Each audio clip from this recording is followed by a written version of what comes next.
ஆ ஆ. சரி மாமா, நான் பார்த்து கூப்பிட்றேன். ஒரு நிமிஷம். என்ன மாப்பிள, ஏன் சோகமா இருக்க? ஆமாம்மா, லவ் பண்ணுறேன், வீட்டில் ஒத்துக்க மாட்றாங்க. என்ன பண்ணுறதுன்னே தெரில. லவ்வெல்லாம் வர பண்றியா? சரி சரி, ஆள் யாருன்னு சொல்லு. மாமா பண்ணி வைக்காத லவ் மேரேஜா? பார்த்துக்கிறேன். அதெல்லாம் உன்னால முடியாது மாமா. ஏய், ஆள் மட்டும் யாருன்னு சொல்றா, மாமா பார்த்துக்கிறேன். மாமா, அந்த 3வது வீடு கணேஷ் இருக்கியால? புரிஞ்சு நான் பார்த்துக்கிறேன். 10 நிமிஷத்துல ரிசல்ட்டோட வரேன் பாரு. 6 hours later.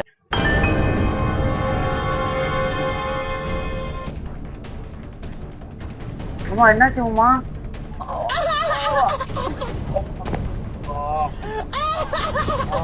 மாப்பிள, கணேசன் தங்கச்சி மறந்துடுறா, அவங்க கொடுக்க மாட்டாங்கடா. மாமா உன்னை யாரு மாமா கணேசன் தங்கச்சி இருக்க சொன்னது? இது என்ன இது? அப்புறம் நான் லவ் பண்றதே கணேசனை தான் மாமா.